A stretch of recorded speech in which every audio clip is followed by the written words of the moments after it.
Cholesterol তো আমাদের একটি কনসার্ন।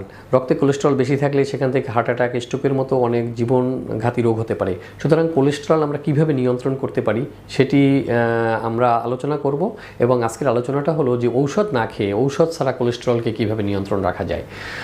ঔষধ ছাড়া নিয়ন্ত্রণে রাখার কিন্তু পদ্ধতিটাই ভালো, কারণ যাদের হার্ট অ্যাটাক অথবা স্ট্রোকের সমস্যা নেই তাদের কিন্তু ঔষধ খেয়ে কোলেস্টেরল নিয়ন্ত্রণের চেয়ে ঔষধ না খেয়ে কোলেস্টেরল নিয়ন্ত্রণ করাই কিন্তু শরীরের জন্য ভালো।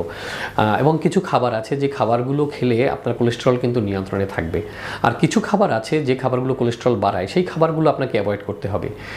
তো আমি প্রথমে সংক্ষেপে বলে দিচ্ছি কোন খাবারগুলো আপনার কোলেস্টেরল বাড়ায় সেগুলো অ্যাভয়েড করবেন। যেমন রেড মিট, গরু খাসির মাংস, আবার মাছের ভিতরে গলদা চিংড়ি, পাখির মাংস, হাঁসের মাংস, এগুলো কোলেস্টেরল বাড়ায়, এগুলো আপনি অ্যাভয়েড করবেন।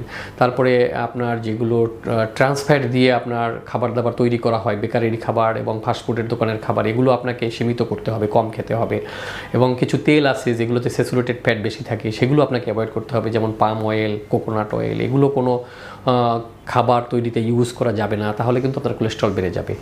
এখন আমি আসি মূল কথায় যে কোন খাবারগুলো খেলে আপনার কোলেস্টেরল কমে যাবে। কিছু খাবার আছে যেমন আপনার শরীরের কোলেস্টেরল কমিয়ে দেবে।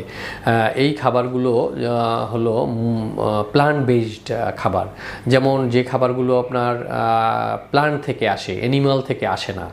এবং যেমন ফল আপনি যদি বেশি খান, সবজি আপনি বেশি খান, এগুলো কিন্তু আপনার কোলেস্টেরলকে শরীর থেকে বের করে দেবে। সবজি এবং ভেজিটেবলস এবং ফ্রুটসের ভিতরে স্টেরলস জাতীয় কিছু কেমিক্যাল থাকে, ন্যাচারাল কেমিক্যাল, এগুলো আপনার শরীরের ভিতর থেকে কোলেস্টেরলকে বের করে দেয়, রক্তের কোলেস্টেরলকে কমিয়ে রাখে। আবার ওটস এবং বার্লি, এই দুটো খাবারে একটি কেমিক্যাল, ন্যাচারাল একটি কেমিক্যাল আছে বিটা গ্লুক্যান। এই বিটা গ্লুক্যান আপনার শরীরের ভিতরে রক্তের কোলেস্টেরলকে কমিয়ে দেয়। আপনি যদি নিয়মিত ওটস এবং বার্লি খান তাহলে আপনার রক্তের কোলেস্টেরল কিন্তু কম থাকবে, কখনো বেশি হবে না। বাদাম একটি খুব গুরুত্বপূর্ণ খাদ্য এবং খুবই অ্যাভেলেবল, এটি খুব সস্তায় এটি পাওয়া যায়, আপনি এটি খেতে পারেন। আপনি যদি প্রতিদিন 30 গ্রাম পরিমাণ বাদাম খান, আপনার রক্তের যে খারাপ কোলেস্টেরলটি এটি কমে যাবে এবং রক্তের টোটাল কোলেস্টেরলও কমে যাবে।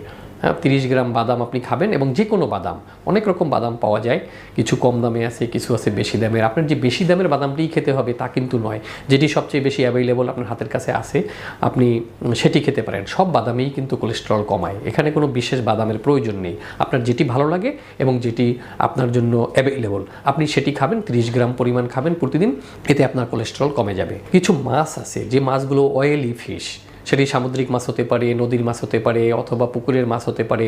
এই অয়েলি ফিশগুলো খেলে আপনার শরীরের কোলেস্টেরল ব্যালেন্স হয়ে থাকবে এবং খারাপ কোলেস্টেরলটি কমে যাবে, ভালো কোলেস্টেরলটি বেড়ে যাবে এবং আপনার কোলেস্টেরল ব্যালেন্স থাকবে, বেশি হবে না। আরেকটি খাবার আছে সয়া ফুড। এই সয়া ফুড আপনি পেতে পারেন টোফুতে, পেতে পারেন সয়া প্রোটিন, সয়া মিল্ক। এতে আপনার সয়া বেসড যে ডায়েট, এই সয়া প্রোটিন, এটি আপনার কোলেস্টেরলকে, রক্তের কোলেস্টেরলকে কিন্তু কমিয়ে দিবে। সুতরাং আপনি যদি একটি প্লান্ট বেসড ডায়েট সবসময় মেনটেন করতে পারেন, ফ্রুটস, ভেজিটেবলস, এগুলো আপনাকে রাখবেন।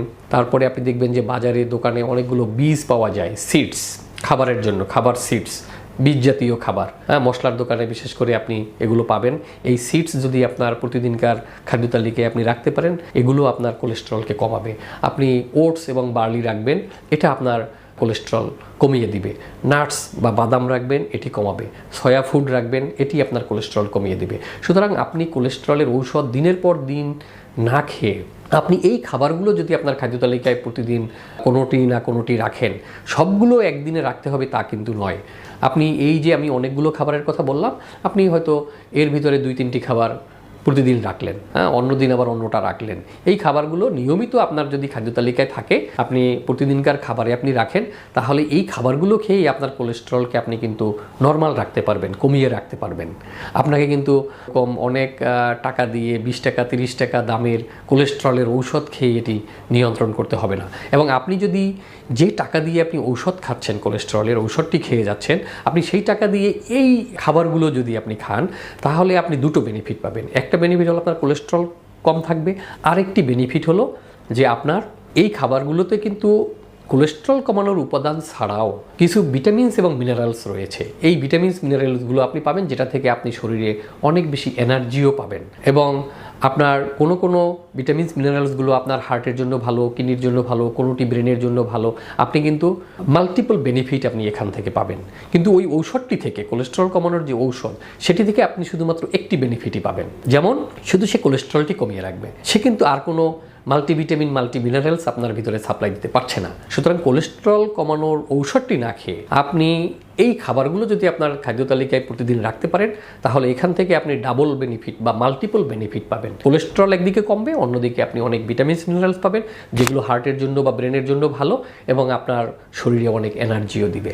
সুতরাং এই খাবারগুলোই ইনকর্পোরেট করা সবচেয়ে ওয়াইজ স্ট্র্যাটেজি। এটি আপনি করে আপনার শরীরকে আপনি সুস্থ রাখতে পারবেন। আপনি কোলেস্ট্রলের ঔষধটি অ্যাভয়েড করতে পারবেন। তবে একটি কথা হলো, যাদের হার্ট অ্যাটাক হয়ে গেছে, স্ট্রোক হয়ে গেছে ব্রেনে, অথবা হার্টে রিং পরানো হয়ে গেছে, তাদের কিন্তু আবার কোলেস্ট্রলের ঔষধ সবসময় চালিয়ে যেতে হবে। তারা এই খাবারগুলো খেলেও তার সাথে কিন্তু আপনার চিকিৎসকের পরামর্শ অনুযায়ী কোলেস্ট্রলের ঔষধটিও আপনারা চালিয়ে যাবেন। কিন্তু যাদের এই হার্ট অ্যাটাকের সমস্যা নেই, স্ট্রোকের সমস্যা নেই, হার্টে রিং পরানো হয়নি বা ওপেন হার্ট সার্জারি করানো হয়নি, তাদের কিন্তু কোলেস্ট্রলের ঔষধটি অনেক ম্যান্ডেটরি না। তারা কিন্তু চাইলে এই কোলেস্ট্রল কমানোর যে খাবারগুলো আমি বললাম, এই খাবারগুলো নিয়মিত খেয়েই আপনি কোলেস্ট্রল আপনি স্বাভাবিক রাখতে পারবেন, এবং এই ন্যাচারাল ওয়েতেই কিন্তু আপনি কোলেস্ট্রল, রক্তের কোলেস্ট্রলটি নিয়ন্ত্রণে রাখতে পারবেন। ধন্যবাদ সবাইকে।